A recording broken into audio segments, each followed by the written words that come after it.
Et bonjour à tous, bonjour à toutes, bienvenue dans ce nouveau numéro d'Avant Nice. On est très content de vous accueillir, d'autant plus que l'OGC Nice conclut une semaine à 7 points, à 8 buts, une belle victoire dans la face de Patrick Vieira. Bref, un week-end qui n'est toujours pas ensoleillé, mais je pense que ça ne viendra pas avant la qualification en Coupe d'Europe des Niçois.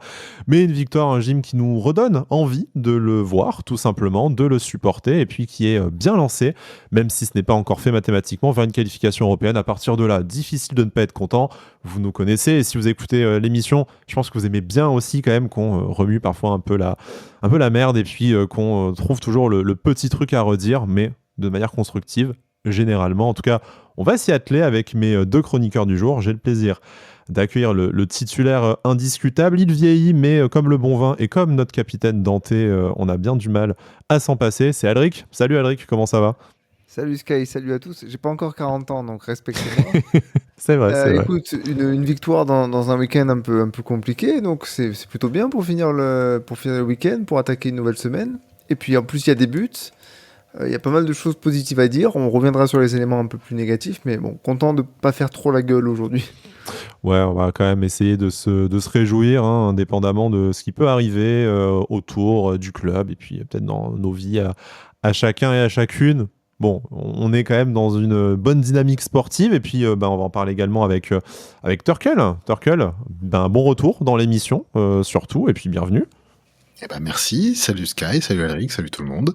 Est-ce que c'est la fin du trou d'air pour le GC Nice Non mais on est quand même ravis d'une nouvelle victoire et puis on voit des buts en ce moment, donc ça fait plaisir. On va le dire. Ouais, on voit des buts, on voit du spectacle, on dira peut-être pas jusque-là, mais on voit en tout cas quelque chose de plus cohérent, et puis les résultats suivent. On est à 3 matchs de la fin de la saison et dans les meilleures dispositions. Alors on enregistre ça juste après le match. On fera un petit point classement probablement en fin d'émission, mais qui sera pas très précis, puisqu'il y aura les rencontres de Rennes-Brest, Lyon-Monaco et Marseille-Lens, que des concurrents directs à l'Europe qui se jouent. Là d'ailleurs, il y a 2-1 pour Rennes face à Brest au bout de 13 minutes de jeu. Donc voilà, on est suspendu aussi à ce résultat pour savoir notre avenir. Mais je pense, messieurs, ce qu'on peut retenir déjà dans un premier lieu de ce match, avant de passer à la compo, au choix, aux performances individuelles et collectives, c'est que l'OGC Nice a remis la marche avant, hein, la fin du trou d'air, comme tu le disais, Turkel. Je le disais avec quelques chiffres, 7 points cette semaine en 3 matchs, 8 buts marqués. Un état d'esprit qui n'a plus rien à voir avec ce qu'on voyait de désastreux depuis le début d'année 2024. C'est pas parfait, mais déjà, un, ça fait plaisir, et deux, c'était le moment ou jamais, et ils le font. C'est cool, non? Quand tu mets les bons ingrédients, forcément, ça va beaucoup mieux. C'est sûr que c'est pas encore flamboyant, mais ce que je disais juste après le match, c'est que, notamment en seconde mi-temps, tu retrouves la maîtrise dans le jeu avec et sans ballon que tu as eu pendant toute la première partie de saison et qui a fait ta force, qui t'a permis d'être parmi les meilleures équipes du championnat. Alors, bien sûr que tu as toujours une petite dose de chance parce qu'il y a cette erreur strasbourgeoise avec ce corner bêtement concédé qui amène le but de Nantais. Mais tous ces petits ingrédients font que ça ressemble à du football, ça ressemble à quelque chose. On prend un peu plus de buts, c'est vrai, sur cette seconde partie de saison. Mais là, voilà, si dans le sprint final, on en prend un peu plus, mais qu'on arrive à en marquer toujours un peu plus, ce sera forcément mieux. Et puis, faut se dire un truc, c'est que c'est le deuxième match consécutif où tu es mené au score à un moment donné, et tu arrives à ne pas perdre.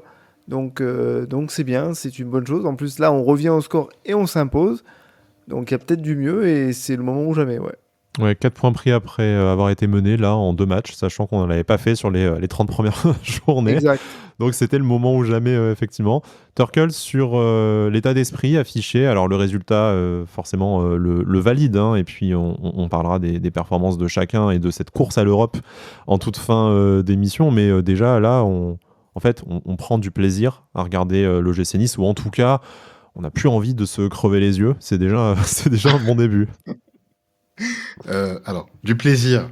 Je vais essayer de relire la définition. Ouais. Non, franchement, ça fait quand même du bien dans la tête de voir que au final, ces gens-là réagissent eux-mêmes à leurs échecs des 3 derniers mois.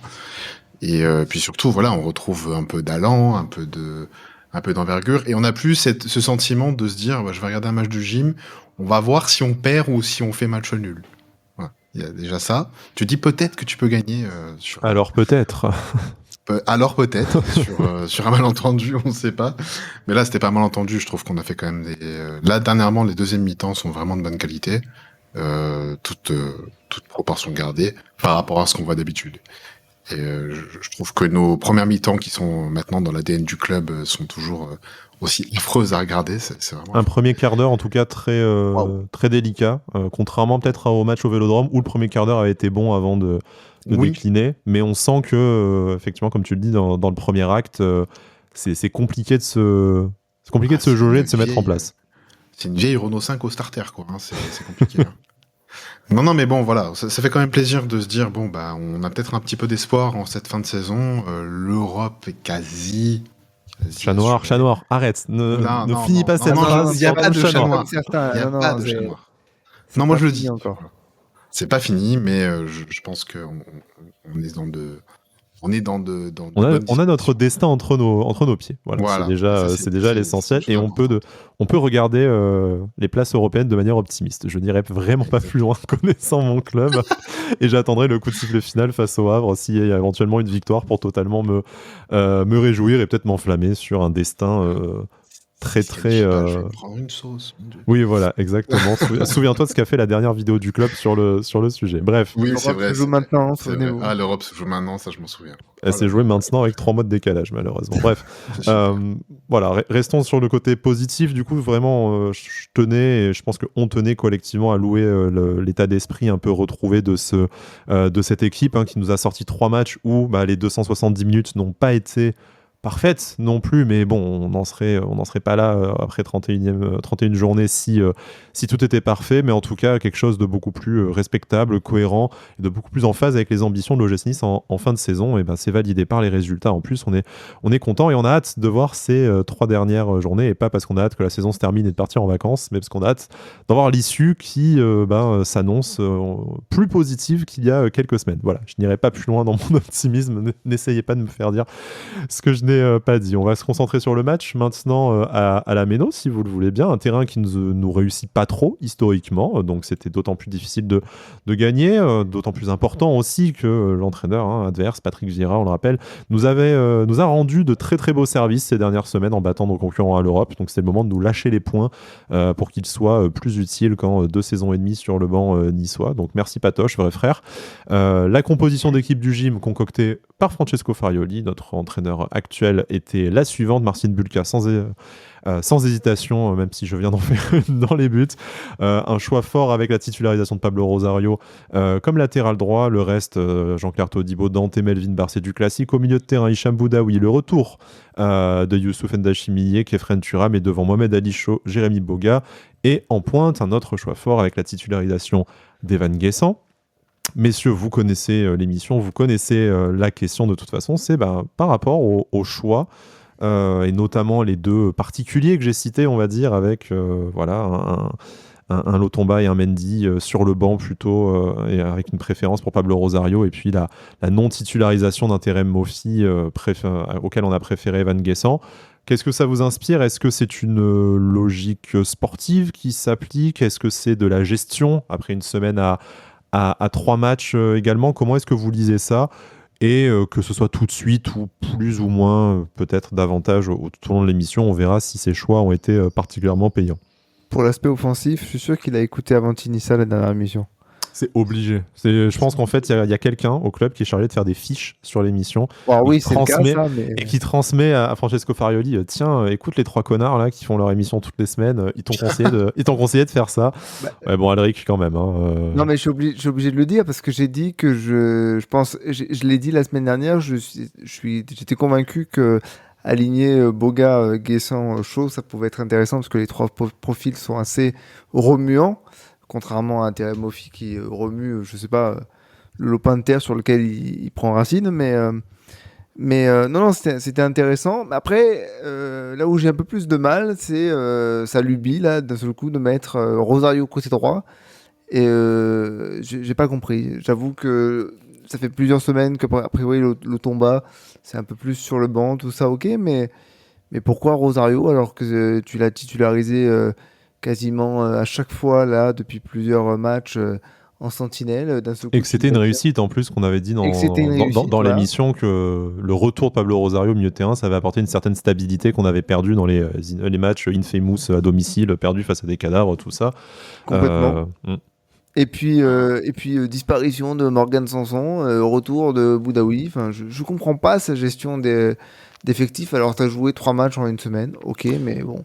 Turkel, Euh, peut-être que pour effectivement Rosario par rapport à Lotomba ou à Mendy, c'est un peu étrange, surtout avec. On sait que Pablo est Ah oui. devenu quand même, sans être un giga crack, un élément assez important au milieu de terrain. Ton avis là-dessus pour Morgan Sanson? Je pense que même si on peut le regretter, je partage l'avis d'Alric et je pense que les événements du match nous donnent raison pour une fois. Un peu dur de se passer de Morgan Sanson au milieu de terrain, même si c'est probablement du La turnover gestion. logique et puis le besoin de relancer un Youssouf après sa blessure. Globalement, qu'est-ce que tu penses de ces deux moves-là et d'autres Je vais choses? encore dire un truc qui va choquer les gens parce que j'ai l'habitude de le fracasser, mais pour moi, Rosario, au milieu de terrain aujourd'hui, ça me sécurise quand Sanson n'est pas là. Hein. Et là, je me suis pas senti sécurisé du tout avec Youssouf sur son match. J'étais un petit peu déçu. Alors peut-être que c'est de la gestion. Maintenant, peut-être qu'un Antoine Mendy, ça aurait pas fait de mal sur la droite de le titulariser un petit peu. Il a pas fait de mauvaise sortie. J'ai rien à lui reprocher au garçon. J'aurais bien aimé le voir au moins sur un début de match, voir ce que ça donne quoi. C'est dommage parce que je trouve que le retour de Youssouf, que moi perso j'attendais quand même, parce que Mhm. à mes yeux il nous sécurise, que ce soit en défense centrale ou Le grand en artisan de sentinelle. la première partie de saison Ouais, extrêmement ouais, il a réussi été du très gym. Hein. bon, ouais, On ouais, sait qu'après ça a complètement. été un peu plus compliqué en 2024, mais pour tout le Un monde, petit peu déçu, mais quasiment de toute pas. façon. Je suis pas autant déçu par Youssouf que je suis par Boudaoui. Hein. Boudaoui en ce moment ça va pas du tout. Je suis très très déçu de son rendement, hein, ça va pas du tout. Mais du coup, quand Sanson n'est pas là, je préfère voir Rosario en sentinelle plutôt que Youssouf là en ce moment. On va en parler du milieu de terrain. On va commencer par Youssouf. On va parler évidemment de Boudaoui, de Sanson, de tous les joueurs, même de Kefren Turam, Turkel. Il va falloir s'y coller. Je sais qu'on n'est pas tout à fait d'accord sur le sujet en plus pour le match du jour. Donc Youssouf qui, selon moi, et vous avez tout à fait la liberté de me contredire et de me corriger, qui fait un match quand même relativement moyen, on va dire, pour être gentil. Alors, je veux bien comprendre que c'est une question aussi de physique. Peut-être qu'il est pas tout à fait à 100%, et on sait que c'est un joueur qui joue beaucoup là-dessus, ou en tout cas dont le physique est vraiment un atout. C'est pas un bourrin, c'est pas ce que j'ai dit, hein, mais qui Un vraiment petit un peu aussi, physique quand même. au-dessus de la, au-dessus de la normale et que c'est une de ses qualités premières. On l'a senti un peu en dedans, notamment en première période où c'était même compliqué pour lui de savoir comment il devait se placer dans cette espèce de rôle de piston entre numéro 6 et troisième défenseur central. Ça a été un peu mieux, mais après il est aussi quand même assez rapidement sorti. Alors pour vous, et ça a un peu fait écho avec ce que disait Turkel, hein, du coup, qui a peut-être déjà partiellement répondu à la question. Donc je vais me tourner virtuellement vers Alric, hein, puisqu'on n'est toujours pas en présentiel dans cette émission. Si vous louez un studio, vous m'envoyez un DM sur X, hein, voilà, le message est lancé. Alric, est-ce que pour toi, voilà, Youssouf, c'était juste une reprise peut-être un peu prématurée, peut-être un manque d'enchaînement de matchs ces dernières semaines qui l'ont mis en difficulté, ou en tout cas qui ne l'ont pas mis en valeur dans une équipe qui de toute façon prenait un peu le bouillon en première période, ou est-ce que pour toi c'est peut-être un peu plus que ça, il aurait tout simplement perdu un peu une place dans la hiérarchie, alors pas de quoi sortir du 11 nécessairement, mais tout simplement perdu son duel à distance avec un Pablo Rosario par Bah, exemple. il a perdu un petit. Déjà, son duel avec Pablo Rosario, il le perd à partir du moment où il est absent longue durée pour cause de blessure. Pablo Rosario a parfaitement rempli son rôle. Après, moi, il y a quelque chose qui me chiffonne. Et encore une fois, ça fait écho avec ce que je disais par rapport à la communication du coach dans la dernière émission. Mais après le match contre Marseille, il nous explique, le coach Farioli, que si Youssouf n'est pas rentré, c'est parce qu'il faut le préserver physiquement, le ménager, parce qu'il peut pas encore être titulaire et physiquement, il n'est pas encore à 100%. Mais le match d'après, Youssouf est titulaire et Rosario change de poste. Moi, je comprends pas pourquoi il fait ça. Après, quand je t'entends dire, Sky, oui, mais peut-être qu'il a pas su se placer dans son rôle de sentinelle, troisième défenseur. Enfin, c'est son rôle depuis toujours à l'OGC Nice. Et encore plus depuis qu'il est sous les ordres de Francesco Farioli. Donc, je pense simplement que Physiquement, il n'était pas encore au top. Je pense qu'il a perdu un peu des repères. Et c'est normal quand on a des arrêts prolongés. Maintenant, je ne comprends pas pourquoi il n'a pas fait avant quelques morceaux de match pour se remettre en jambes et gagner le droit de faire un début de match. Là, il n'a pas joué pendant je ne sais combien de matchs.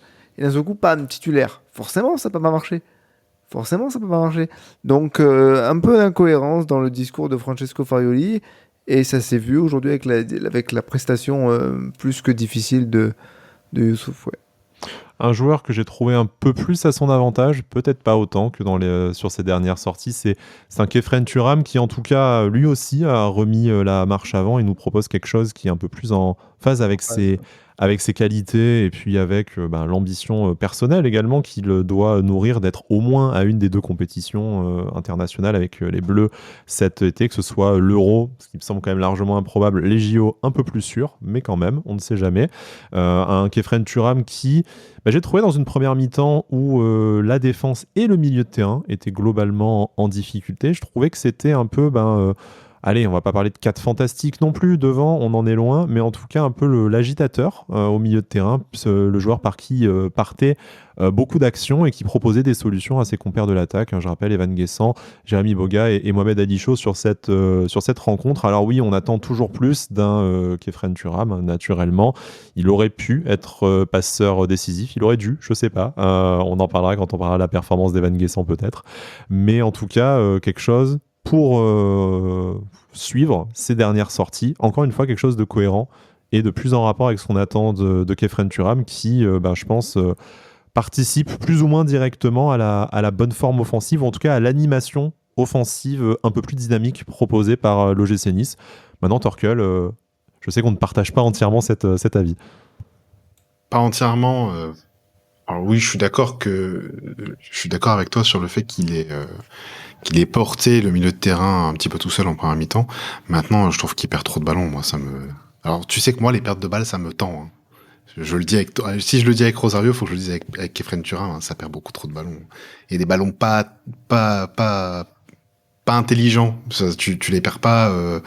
Enfin bon, c'est jamais intelligent de perdre un ballon, mais dans le sens où ça peut te mettre rapidement en danger. Et là, pour moi, c'est trop. Hein. Je suis désolé. Hein. J'ai du mal à supporter ça. Vous me connaissez. Hein. Mais c'est un peu tout ce que j'allais reprocher là. C'est surtout les pertes de balles un peu bêtes. Et maintenant, il a quand même porté le jeu vers l'avant un petit peu plus que d'habitude et mieux que depuis le début de saison. Il aura fallu 30 journées, 28. Donc ça se passe. Et c'est pas normal avec un joueur comme Kefren Turam. Hein. Moi, cette saison, il me déçoit beaucoup.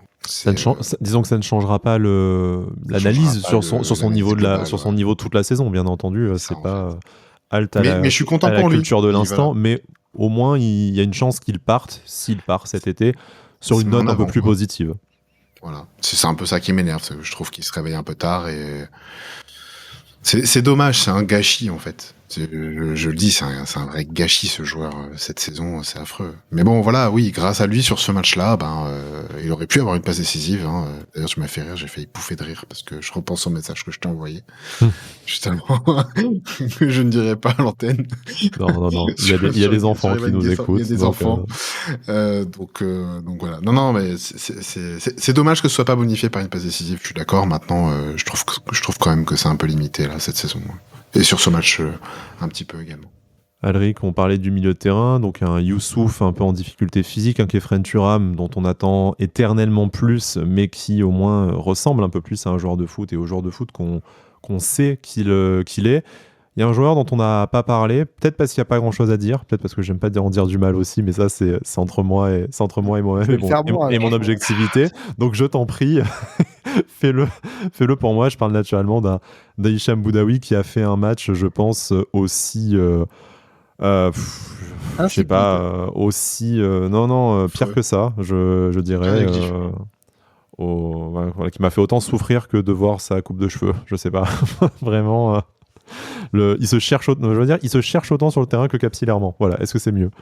Ouais, non, mais en fait, je pense que j'ai atteint mon point de non-retour en termes de patience avec Hicham Boudaoui. Alors, je reconnais, je l'ai déjà dit dans plusieurs émissions, je reconnais qu'il a eu des matchs où il a été absolument exceptionnel depuis qu'il est à l'OGC Nice, mais c'est bien trop peu. par rapport à son aventure globale. C'est un joueur moyen plus depuis le début de son arrivée à l'OGC Nice. Il a un plafond de verre qui me semble avoir été atteint depuis longtemps. Et puis surtout, il donne pas l'impression de vouloir en faire plus. Et aujourd'hui, en fait, ce qui caractérise ce que j'ai ressenti par rapport à sa prestation, c'est que j'avais constamment l'impression qu'il jouait à contre-temps. Il fallait faire un truc, il faisait l'exact opposé. Et alors, les pertes de balles, les pertes de balles sur des passes ratées, les courses pas dans le bon tempo. Alors, c'était un peu mieux en seconde mi-temps, mais globalement, c'était mieux parce que toute l'équipe était mieux en seconde mi-temps. Mais non, en fait, ça renforce la frustration de son match. Enfin, là, ça renforce la frustration de ne pas voir Morgan Sanson sur le terrain quand on voit ce que propose Hicham Boudaoui aujourd'hui. Donc, ouais, c'est insipide, ouais. Naze. Bon, je sens que vous avez très envie de parler de Morgan Sanson depuis tout à l'heure, et je m'en félicite, puisque bon, c'est un peu aussi un de nos chouchous dans cette émission, et puis ça vient conclure encore une très belle semaine pour lui, vraiment l'OGC Nice, alors même si ce n'est pas la seule différence par rapport à la moins bonne période qu'a connue le gym dans les mois précédents, mais très clairement, il y a quand même une corrélation entre son retour sur le terrain et puis la série de résultats. Il est buteur, certes, encore, mais il est surtout en fait indispensable au milieu de terrain. On a souvent eu dans la quarantaine d'émissions qu'on a pu faire cette saison le débat de savoir c'est quoi vraiment notre milieu de terrain titulaire. Je pense qu'au bout de 31 journées, le débat n'est toujours pas clos et c'est une partie du problème, je pense, qui explique les performances en dents de scie de l'entrejeu niçois. Mais en tout cas, je pense que sur le temps long, maintenant qu'on y est, même s'il reste 3 matchs bien sûr pour conclure la saison, et s'il y en a un qui fait vraiment l'unanimité ou presque, et qui en tout cas est indispensable et s'est imposé sur ce temps long, justement, c'est bien Morgan Sanson, en fait, dont on n'a eu pas grand-chose à redire cette saison, qui devient décisif, ce qu'on attendait de lui, et vraiment au-delà du but, parce que c'est une lecture facile, hein, la lecture statistique, elle doit exister, elle est importante, mais vraiment, en fait, dans ce qu'il apporte en termes de course, en termes de projection, en termes d'avancée du bloc, il n'y a pas beaucoup d'autres joueurs qui ont su et qui ont pu le faire cette saison. Et sur ce match-là, après, avec son entrée en fin de partie, je trouve qu'il y a vraiment eu, alors bien sûr, le score, Strasbourg est obligé de se découvrir peut-être, mais il y a vraiment eu 2 visages du milieu de terrain niçois, avant et après l'entrée de Morgan Sanson. Alors, je vais me permettre de commencer rapidement, mais oui, je suis d'accord que les statistiques, pardon, c'est une lecture qui peut être biaisée. Mais par contre, là où justement pour moi elle est importante, c'est que tout son apport sur la course, l'engagement physique, la répétition des efforts, tout l'aspect un peu physique de son jeu, on l'a vu depuis le début de la saison, il était très impressionnant par rapport à ça. Il ne lui manquait, selon moi, que d'être décisif par la passe et par le but. Là, ça commence à se voir depuis déjà 2 matchs. Hein. Cette semaine, il a été décisif par un but contre Lorient et par et un but contre Strasbourg aujourd'hui. Donc là, c'est ce qui manquait à son jeu pour que son apport soit le plus complet possible. Et moi, ce que je me dis, c'est qu'il reste 3 matchs. Si Morgan Sanson commence en plus stater, ça va apporter un vrai plus à l'équipe, donc c'est pas négligeable. Après, son activité, elle a toujours été bonne. Il a eu un petit peu d'irrégularité, mais parce qu'il s'est blessé plusieurs fois dans la saison. Mais il n'y a pas eu grand-chose à redire sur son activité au milieu de terrain depuis le début de la saison. Et puis voilà, il manquait juste quelques stats, ça commence à arriver, mieux vaut tard que jamais, quoi. Torkel, sur la saison et puis le match de Morgan Sanson, c'est vrai qu'on arrive à cette période de l'année où on parle davantage d'un bilan que des performances, puisque on commence à se répéter petit à petit, mais bon, dans les 2 cas, je pense que c'est plutôt validé pour Morgan Sanson. On le rappelle, il est prêté, donc je pense, même si on n'a pas d'informations là-dessus très très précises, mais il y avait une histoire de conditions par rapport au temps de jeu, tout ça, donc je pense que ça va être dans tous les cas validé vu son importance dans l'effectif niçois. Et puis manière générale, on était sur une option d'achat autour des 6,5 millions. Le rapport qualité-prix, Je prends. là, il faut pas se poser la question. Je pense que s'il le veut, tout le monde le veut, Morgan Sanson sera niçois la saison prochaine, et c'est une rare satisfaction. C'est un peu difficile, on a dit du bien de Pablo Rosario juste avant, mais ça sera en tout cas une valeur sûre peut-être sur laquelle s'appuyer la saison prochaine. Bah, pour moi, oui. Alors même si je rejoins Adric sur le fait que j'attends quand même un petit peu plus un côté décisif pour ce joueur-là, et en ce moment, il l'est, donc ça va, 2 buts en 3 matchs, on va pas se plaindre. Mais sur la saison, je crois que il doit être à 4 buts, 3 passes décisives, si je dis pas de bêtises, en comptant le match aujourd'hui. Donc je trouve que pour un milieu de son envergure, ça fait peu, et j'attends un petit peu plus. Maintenant, oui, si je dois, pour moi, le comparer à un joueur dans l'effectif, c'est Hicham Boudaoui, bah, y a même pas photo, quoi. C'est sûr et certain que je vais le conserver, oui. Je fais tout pour le conserver à ce moment-là. Et j'apprécie le joueur et la personne, donc d'autant plus. Et là, aujourd'hui, il a rééquilibré le milieu de terrain quand il est rentré. Et puis voilà, il nous met un but assez sympa. Même si je pense qu'il y a une faute de main du gardien strasbourgeois, pour moi. Mais à l'issue d'un mouvement, il faut qu'il se projette déjà. très Il faut mouvement, qu'il ouais, sorte complètement, ouais, bien sûr. son Non, coup de pied là. Enfin, l'action non, est très vraiment, belle, hein. Et puis on va remercier Romain Perrault d'avoir fait le travail sur le côté pour lui donner un bon ballon. Donc rien à dire, très content. c'est validé pour Morgan Sanson, qui en plus a la classe de ne Ouais. pas célébrer dans un club où il a été prêté, mais adoré 6 mois la saison passée. Je vous propose de passer à un second chantier, peut-être un poil plus complexe, ou en tout cas où il y aura moins d'unanimité, à mon avis, c'est l'attaque. Alors ça peut paraître paradoxal, hein, 8 buts en 3 matchs, on le rappelle, des joueurs de côté enfin installés, et puis des joueurs, surtout des spécialistes de leur poste. Je pense à Jérémy Boga et à Mohamed Ali Chaud. Alors bon, on a tout dit sur ces joueurs qui ont soufflé le chaud et le froid, mais je pense que, sans mauvais jeu de mots, hein, bien entendu, je pense que c'est aussi inhérent à leur qualité et puis à leur poste. Là, ça a bien marché, et pour les deux en même temps, je trouve, ce qui n'a pas toujours été le cas, mais les deux ont su apporter à leur façon du danger. Bon, Mohamed Ali Chaud a toujours pas le droit de terminer un match, apparemment, mais c'est mystérieux. Ce qui m'intéresse davantage, même si, bien entendu, la parole est libre dans cette émission, donc si vous voulez parler de nos deux ailiers, c'est avec grand plaisir. Mais ce qui m'intéresse davantage, c'est le choix de Francesco Farioli de titulariser Van Guessant en lieu et place de Terem Moffi. Alors, on ne sait pas si c'est un choix sportif ou un retard à la causerie. Il faudra voir dans les prochains jours ce qui peut se dire dans la presse.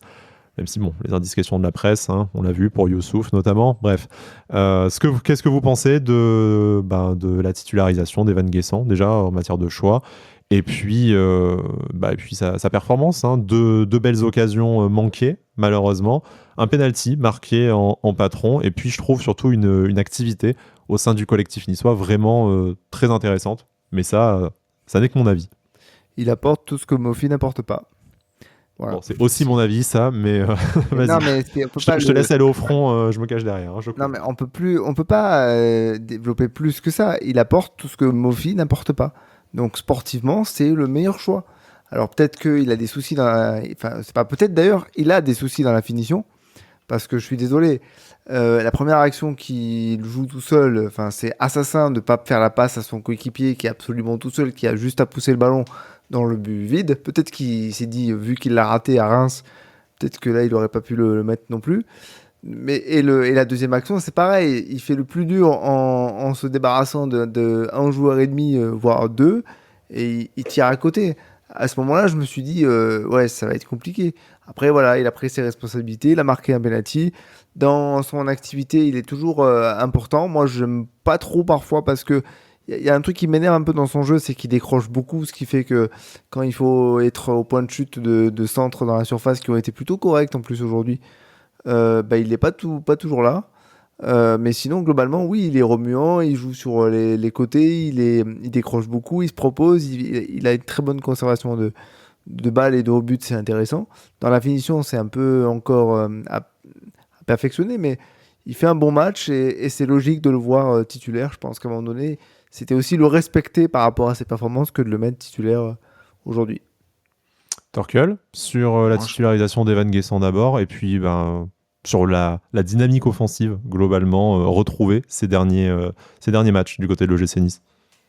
Pour le coup, Evan, je trouve que c'est un des joueurs qui a été tout de suite dans son match aujourd'hui. Dans le sens où je l'ai vu tout de suite très remuant avec les défenseurs. Voilà, il aime bien aller mettre tout de suite un petit impact physique sur un des défenseurs centrales, histoire de le choquer un petit peu. Et il l'a bien fait. Je trouve qu'il a été très présent physiquement. Et voilà, techniquement, j'ai jamais rien à redire. Je trouve que c'est un joueur qui a de la qualité techniquement. Et qui a malheureusement la finition d'un Matt Moussilou, donc c'est dur. Je suis désolé. Non, mais c'est pas dur, c'est la vérité. C'est dur parce que Matt Moussilou, c'est 0 but avec l'OGC. Ouais, il a quand même mis 6 buts de plus cette saison avec l'OGC Nice que Matt Moussilou Evan, en a mis en 4 ans, hein, donc calme-toi quand même. Écoute-moi, Evan, s'il te plaît, la cage, quand tu as fait un crochet, que tu es à gauche du poteau, elle est à droite, elle est pas à gauche. Ça, c'est Bâtard Turkel, on ne tolère pas dans l'émission quand même. Matt Moussilou, c'est rouge normalement. Non, ouais, non, mais c'est un peu dur. Je sais que c'est un peu dur, mais c'est aussi pour lui faire un choc mental. Je veux qu'il marque. Moi, je veux pas qu'il marque des pénaltys en s'arrêtant 3 secondes devant le ballon, quoi. Voilà. Même si j'ai apprécié, c'est dans Pokémon, hein, mais bon. Ouais, bien sûr. Peut-être que si on appelle un psycho-quoi, ça peut servir à quelque chose. Ah ouais, la ref est de Ah, qualité. voilà. Oh, les boomers, là, c'est bon, l'émission de trentenaire, là, c'est parti. Non, mais vous m'avez compris. Moi, j'apprécie beaucoup Evan et je suis d'accord avec Alric sur un truc, c'est sur les corners, il reste trop à l'entrée de la surface. Alors que pour moi, il a une qualité de tête, il l'a déjà prouvé avec un super but contre l'OM d'ailleurs. Pas que sur les corners d'ailleurs, hein. C'est sur les. Non, pas que sur les corners, ouais. Hein. Sur les centres, ça va, mais sur le coup de pied arrêté, ça m'énerve qu'il soit en retrait, même si là, on a eu un beau but de Dante pour le coup. Peut-être que c'est une consigne, hein, je sais pas, mais ça m'énerve un petit peu. Mais globalement, j'ai rien à lui reprocher. Enfin, voilà, à part sa finition en deçà du reste de ses qualités, je trouve que c'est un garçon qui s'est beaucoup battu pour obtenir sa place, et là, sa titularisation, il l'a mérité, et j'étais très content pour lui, parce que j'en ai marre de voir Mofi ne rien foutre devant. Voilà. J'en ai marre. Pour tempérer tes propos sur Terem Mofi, une entrée quand même globalement intéressante, où je pense que sa fraîcheur physique lui a permis de prendre un peu l'avantage dans certains duels. Alors, bon, offensivement, ça n'a peut-être pas apporté grand-chose, je vous l'accorde, mais en tout cas, je l'ai trouvé plus utile au collectif que lorsqu'il est titulaire là en rentrant. Ouais. Donc voilà, essayons d'être... on est dur, mais essayons d'être honnêtes à peu près. C'est vrai, mais Cho est sorti parce qu'il avait déjà un carton jaune et qu'il avait fait encore une ou deux fautes après, donc je pense que c'est plus pour éviter une expulsion et le garder. Il a joué plus d'une heure, c'est à noter. Ouais, déjà, il a joué plus d'une heure. C'est vrai que j'étais mauvaise langue en disant qu'il n'a pas le droit de terminer un match. Il a quand même joué 70 minutes. Bon, peut-être pas. Il a pris un mi-temps, je crois, donc c'est pour ça qu'il l'a sorti, à mon avis. Je pense que sinon, il finissait le match, à mon avis. Mais peut-être pas grand-chose à dire sur les performances de Jérémy Boga et Mohamed Ali Chaud. Promis, c'est la dernière fois que j'insiste. Mais j'ai bien aimé les deux, donc du coup, j'en profite. Quand je suis content, j'essaye de partager. Moi, j'ai quelque chose à dire sur la performance de Jérémy Boga en première mi-temps. On a joué à 10 ou c'est moi? Oh, c'est vache. Mais c'est ta fixette en ce moment de vouloir qu'on joue à 10. Hein. Non, mais je sais pas. Le mec, ok, il était frustré qu'on lui passe pas de ballon quand il était seul face à la cage, mais à un moment donné, propose des choses, un garçon. Hein. Tu peux pas. Moi, je l'ai trouvé un peu en dedans. Je veux pas paraître méchant, mais je l'ai trouvé un petit peu en dedans, un peu mieux en deuxième mi-temps, mais un petit peu en dedans, et la tête dans les crampons, a pas levé la tête quand il y avait la bonne passe à faire. Après, c'est mon avis, mais...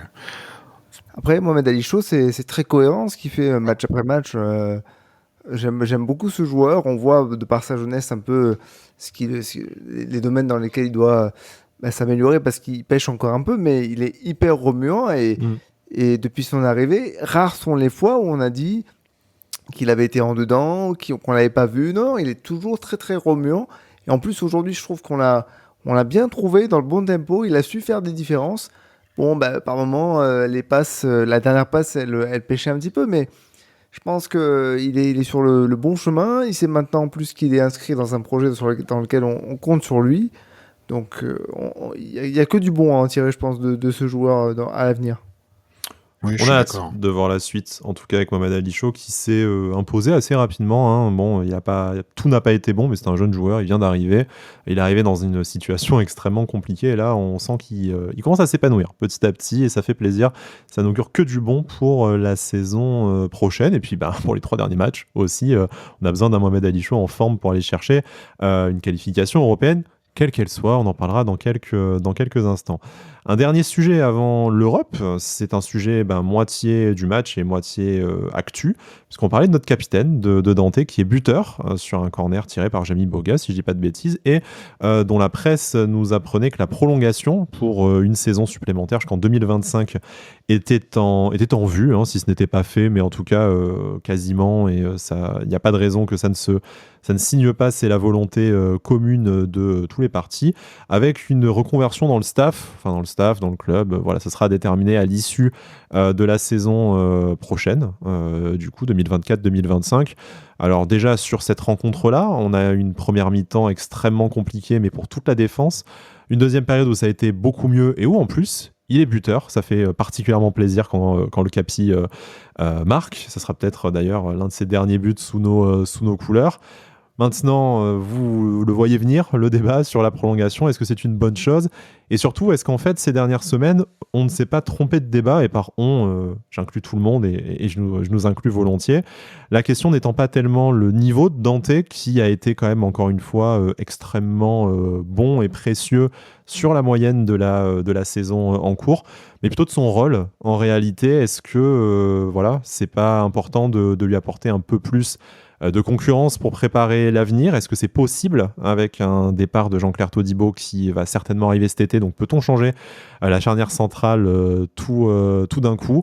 Est-il toujours l'homme pour être capitaine? Voilà, c'est un peu tout ça qui se mélange autour de la question de sa prolongation ou pas. Je pense que le fait qu'on veuille le garder jusqu'au bout de sa carrière et ensuite dans le club, ça fait l'unanimité. Vaut mieux le payer 1 an à avoir un autre statut, si tant est que ce soit possible, que de le perdre. Voilà, votre pensée générale sur déjà sa performance aujourd'hui, son but et son avenir et toute la problématique que cela peut porter par rapport à son statut.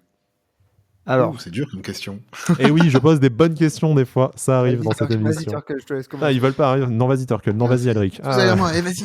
Il y a Non, moins de si, courageux je vais pour y aller. taper sur Hicham Boudaoui, comme par hasard.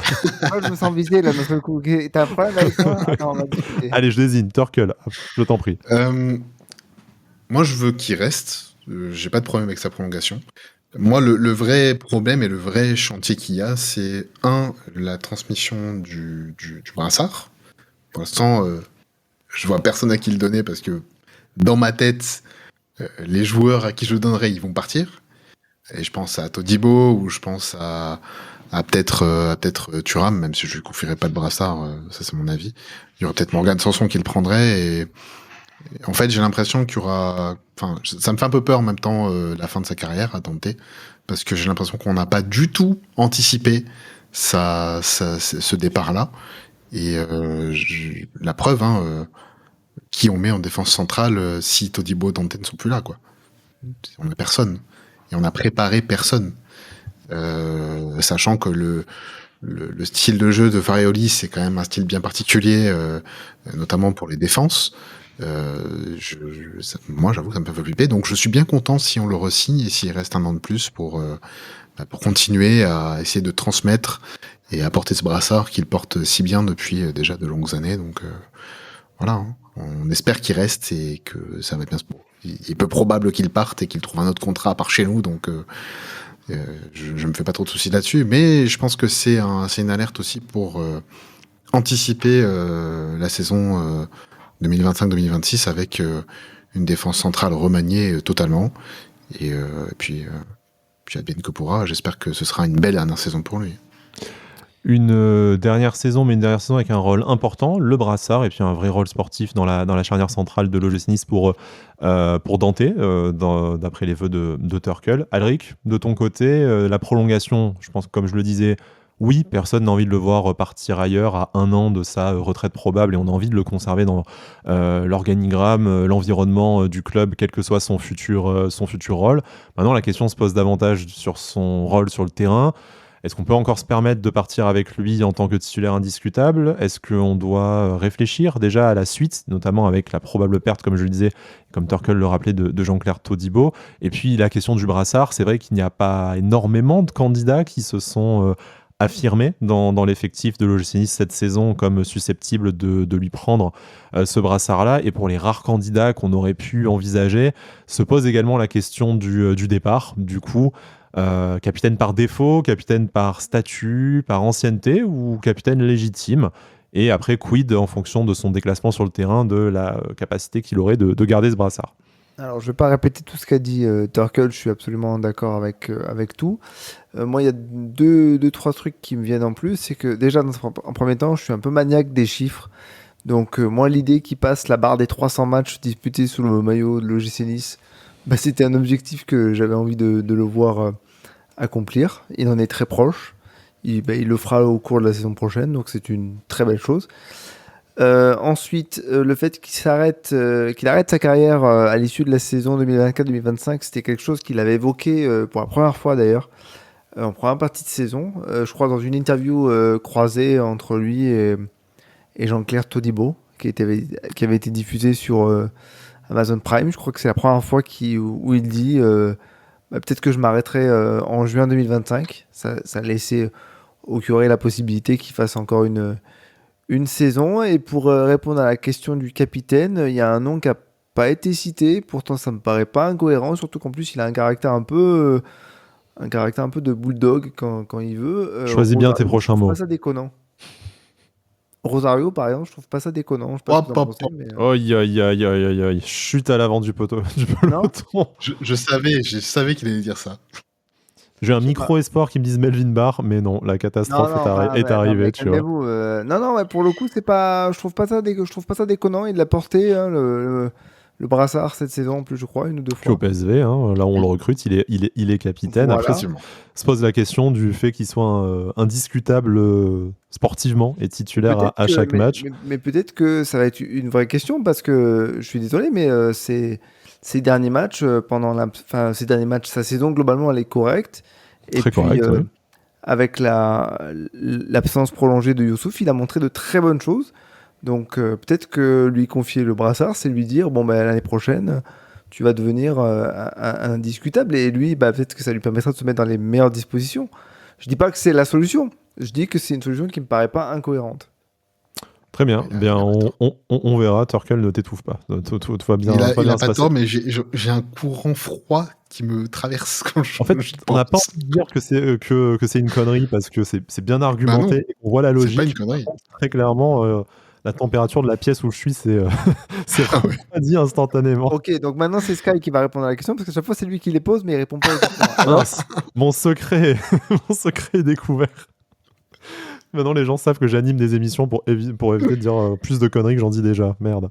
Trop fort, Alric. Rapidement, la prolongation, ça me semble évident. Par contre, je pense que on repousse toujours le problème d'un an que sportivement, il va falloir avoir au moins 3 défenseurs centraux de haut niveau, surtout si tu joues l'Europe, ce qu'on a essayé de faire la saison dernière en faisant venir Mattia Vitti, qui n'a jamais vraiment eu sa chance chez nous. Bon, on l'a oublié. Il risque sûrement de revenir vu qu'en fait il joue à moitié pas, à moitié blessé dans une équipe de merde en Italie. Donc du coup, peut-être que ça sera l'occasion de le relancer.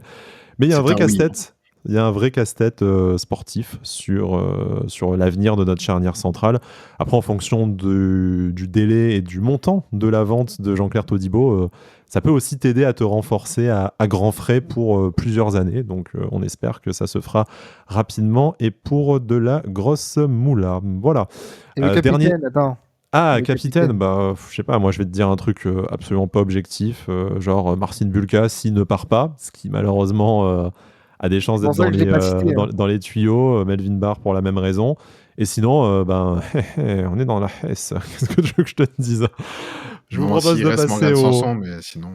propose de passer au dernier sujet qui est la course à l'Europe. Alors bon, vous aurez d'autres émissions, je pense notamment au Club Pancho, à 100% Aiglon ou à Cop Aiglon pour parler un peu plus en détail du classement, parce que nous on enregistre là tout de suite après le match. C'est la mi-temps entre Rennes et Brest 2-1, donc d'autant que le match ne sera pas terminé d'ici à ce qu'on termine notre émission, et puis on n'aura pas vu les scores de Lyon-Monaco et de Marseille-Lens, donc on va faire un point classement totalement virtuel, fictif et temporaire, mais en tout cas l'OGC Nice conserve encore une journée de plus sa 5e place avec 51 points.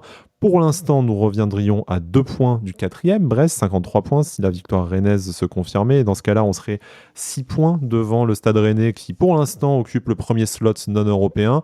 Ça pourrait changer en cas de victoire, on le rappelle, du Paris Saint-Germain face à Lyon en finale de Coupe de France. Dans ce cas-là, c'est la 8e place qui serait le premier strapontin non européen, pour l'instant occupé par Marseille avec 41 points, peut-être 44 en cas de victoire face à Lens ce soir, ce qui serait une bonne nouvelle pour nous, parce qu'on prendrait 5 points d'avance sur la 6e place. Voilà, est-ce que vous avez réussi à retenir un peu tout ça?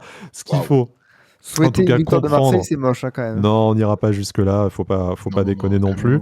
Mais c'est intéressant la façon dont tu as spontanément abordé le sujet, Alric. Ça va me permettre de te poser une question, parce que si tu dis que tu souhaites la victoire de Marseille, en tout cas que se pose la question de souhaiter la victoire de Marseille, c'est que tu es encore assez ambitieux pour te dire je préfère que Lens reste le plus loin d'entre nous, mais que Marseille se rapproche et du coup vienne titiller cette 7e place, plutôt que de dire si Lens gagne, ok, Lens reviendrait à 2 points de l'OGC Nice, mais en même temps on mettrait Marseille 10e, Marseille 8e à 10 points, donc en cas de victoire du PSG, on serait déjà hypothétiquement qualifié, on assurait le top 7, donc voilà, derrière ce charabia peu compréhensible, tu vois ma question, Alric, c'est de dire, est-ce qu'on a plutôt intérêt aujourd'hui à regarder devant ou à regarder derrière?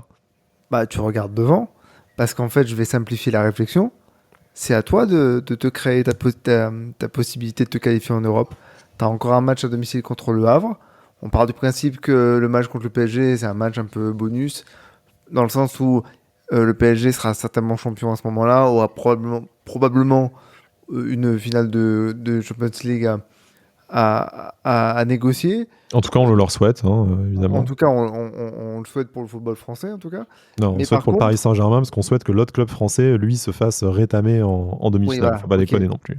Mais par contre, j'ai pas envie de dire je préfère que Marseille perde, Marseille gagne, que Lens perde, Lens gagne. Non. Si toi, tu arrives à prendre les points qu'il faut, et je rappelle ce que j'avais dit dans l'émission précédente, c'est 6 points à prendre contre Strasbourg et Le Havre. Si tu remplis cette mission-là, et tu es déjà à 3 sur 6, donc tu as déjà fait la moitié du chemin, tu t'assures une qualification européenne. Donc, moi, je m'en fiche du résultat de Marseille-Lens ce soir. Ce qui m'importe, c'est que le prochain match de l'OGC Nice, ça soit une victoire. À partir de là, ça simplifie les calculs et tu te casses pas la tête pour rien.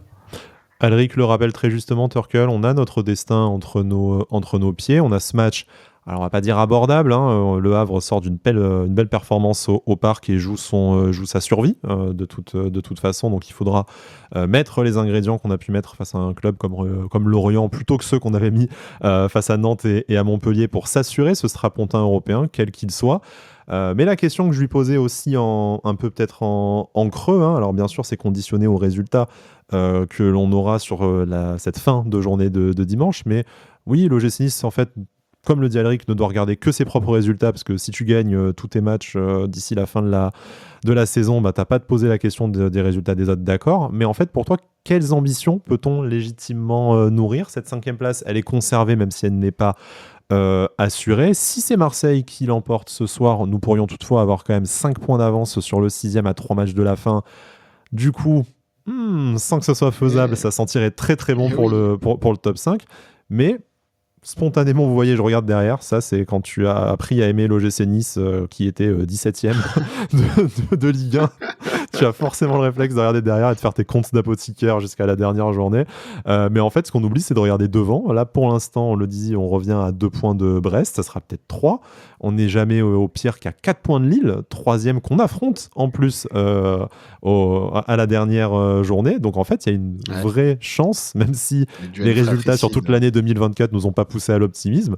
Mais là, en fait, tu te dis que si tu prends effectivement les 6 points en 2 matchs en battant Le Havre, tu vas te retrouver à 2 matchs de la fin, face à un club déjà champion et face à un concurrent direct, tout près des portes de la Ligue des Champions. Alors voilà, je viens de faire auto-chat noir, je suis désolé. Et après, il me traite de chat noir, waouh. Mais en réalité, est-ce qu'aujourd'hui, allez, je la pose comme ça, est-ce qu'aujourd'hui l'OGC Nice ne s'est pas aussi acheté le droit de regarder autant devant que derrière?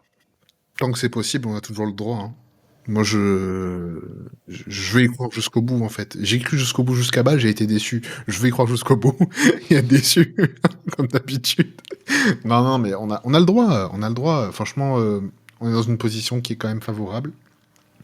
On se réveille un peu tard, mais on s'est réveillé. Et donc, je vois pas pourquoi on n'aurait pas le droit d'y songer. Maintenant, est-ce que ça va se faire? Je trouve que je préfère évidemment qu'on sécurise cette 5e place.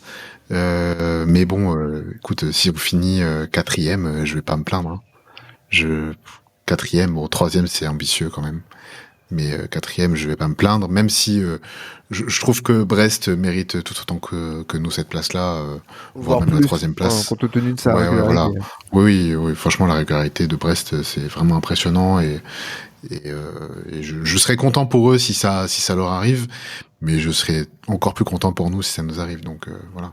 Mais oui, effectivement, je vais pas aller jusqu'à le dire comme ça, mais si Lens perdait ce soir, on va pas pleurer, hein, surtout pas pour Lens. On va pas se mentir. Donc, Oui, en plus de ça, c'est pas comme si c'était un club qu'on chérissait particulièrement plus. Exactement, quand même plus, mais bon, faut pas déconner. Voilà. Mais bon, en position favorable, on a un compte à régler avec le Havre. Oui. Je l'ai très mal digéré ce match-là.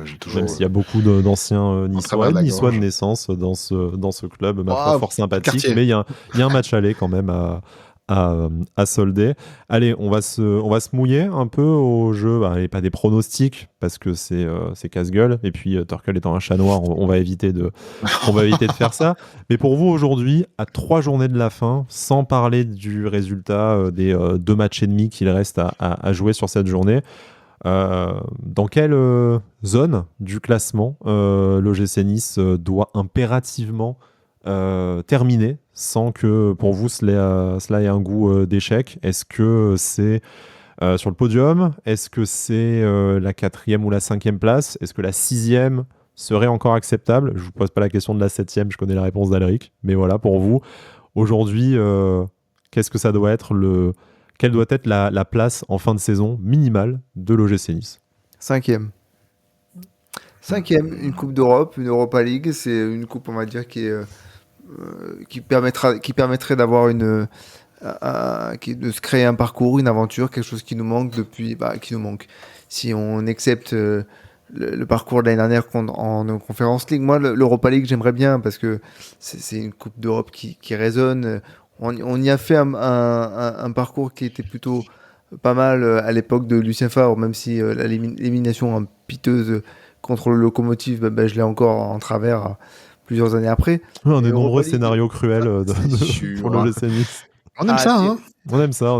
L'ADN du club. Non. Voilà, hop, c'est placé en toute fin d'émission. Tchac, non, mais 5e en fait. 4e aujourd'hui, c'est bien, mais je trouve que c'est un peu piège parce que tu as un barrage, et donc il y a encore une espèce d'incertitude entre quelle coupe tu vas jouer, et puis tu sais pas trop comment préparer ton mercato à ce moment-là. Enfin bref, c'est d'autres questions auxquelles on n'a pas besoin de répondre pour l'instant, mais 5e, c'est pas mal. 5e pour Alric, du coup, Turkel par rapport à la fois à notre saison, qui avait commencé très haut et qui a chuté très très bas, peut-être pas au classement, mais en tout cas sur la dynamique de résultats sur 2024, et puis plus globalement par rapport à l'équipe, par rapport au projet sportif de l'OGC Nice, quel qu'il soit. Est-ce que 5e, la place, le slot en Europa League, c'est la bonne place, ou est-ce que merde quand même, faut être un peu plus ambitieux, et en plus de ça, avec tout le respect qu'on doit au Stade Brestois, qui en plus est un club pour lequel on a à peu près de la sympathie, en fait la 4e place, c'est notre rang et pas celui du Stade Brestois.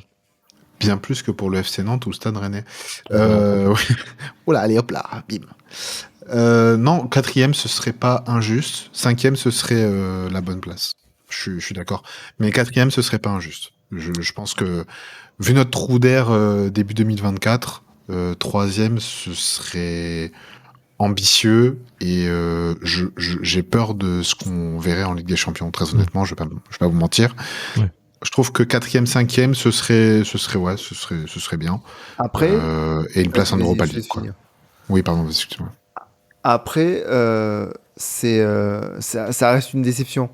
Même si 5e, c'est la place que je pense être la meilleure pour être l'OGC Nice, ça restera une déception. Pourquoi ? Parce que quand tu es 2e à la 24e journée, tu peux pas t'imaginer que 10 journées plus tard, tu vas être 5e. C'est impossible. Impossible. Et avec l'OGC Nice, si. Parce qu'on va défrayer toutes les statistiques et devenir le premier club à pas être sur le podium alors qu'on aurait dû l'être. Voilà, donc ça reste une déception, mais bon, 5e, ça reste honorable quand même.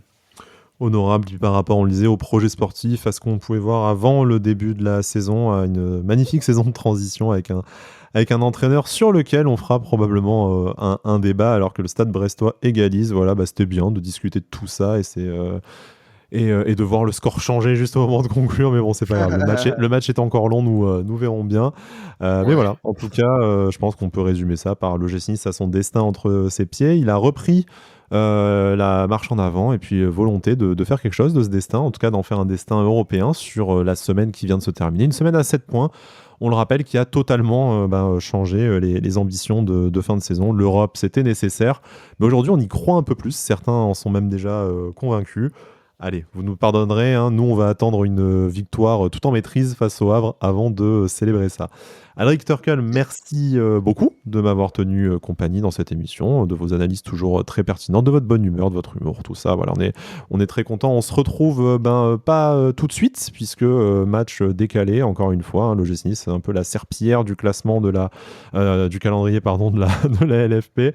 Le match face au Havre, ce sera le 10 mai. On enregistrera probablement le lendemain matin, le 11 mai, pour savoir si on se réjouira d'une fin de saison où tout est possible, ou si on sera en train de se scarifier, de voir notre rêve s'évanouir à portée de main. Voilà, vous avez vu la bête de phrase. Allez, il est temps de conclure cette Incroyable. émission. Messieurs, merci beaucoup. À très vite. Et d'ici là, Issa Nissa. Issa Nissa. Issa Nissa.